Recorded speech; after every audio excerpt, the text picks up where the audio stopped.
கர்த்தருடைய பரிசுத்த நாமத்துக்கு ஸ்தோத்திரம் உண்டாவதாக. எரேமியா தீர்க்கதரிசி புலம்பல் என்ற புத்தகத்தில் 5வது அதிகாரம் 21வது வார்த்தையில் இப்படி சொல்லுகிறார்: கர்த்தாவே எங்களை உம்மிடத்தில் திருப்பிக் கொள்ளும், அப்பொழுது திரும்புவோம்.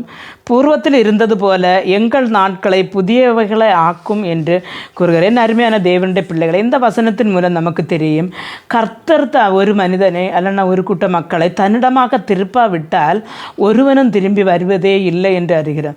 பாவத்திற்கு அடிமையாக இருக்கிற ஒரு கூட்டம் தேவனுடைய ஜனங்களுக்காக எரேமியா தீர்க்கதரிசி தேவனிடத்தில் மன்றாடுகிற ஒரு மன்றாட்டை நாம் இங்கே பார்க்க முடிகிறது.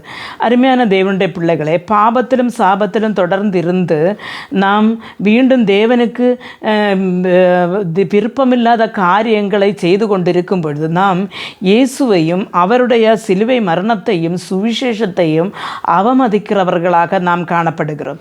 எவ்வளவு நாம் அறிந்த பிறகும் எவ்வளவு கண்ட பிறகும் நமக்கு ஒரு மனந்திரும்புதல் நாம் வராவிட்டால் கண்டிப்பாக நாம் கர்த்தருடைய சன்னிதானத்திலே அதற்காக நிமிர்ந்து நிற்கவும் முடியாது. நம் குணக்கு ஒப்பிக்கிற ஒரு நாள் வரும். அதனால் நாம் இன்றைக்கு எரேமியா தீர்க்கதரிசி ஜெபித்தது போல நாம் ஜெபிக்கிறோம். நாம் மனம் திரும்பி தேவனுடைய ராஜ்யத்தில் போவதற்காக நாம் வந்த அந்த ஆதிய நாட்களில் இருந்தது போல உள்ள விசுவாசமும் பரிசுத்தமும் நம்முடைய வாழ்க்கையில் காணப்படும்படியாய் நாம் கர்த்தரிடத்தில் நாம் ஜெபிப்போம். அது பூர்வ நாட்களைப் போல எங்களை உம்மிடத்தில் திருப்பி கொண்டு வாரும் என்று சொல்லி நமக்கும் இந்த எரேமியா தீர்க்கதரிசியோட ஜெபிப்போம்.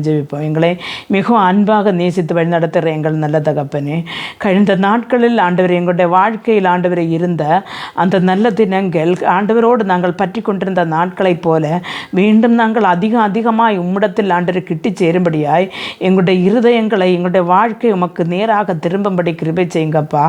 ஆண்டவரே, எங்களுடைய ஒவ்வொரு நாளும் எங்களை சுற்றி வருகிற பாவத்தையும் சாபத்தையும் ஆண்டவரை உதறி தள்ளிவிட்டு தேவனுடைய ராஜ்யத்தை பார்த்து ஓட வேண்டிய கிருபை எங்களுக்கு ஒவ்வொருவருக்கும் தந்துள்ள வேண்டும் என ஜெபிக்கிறேன்.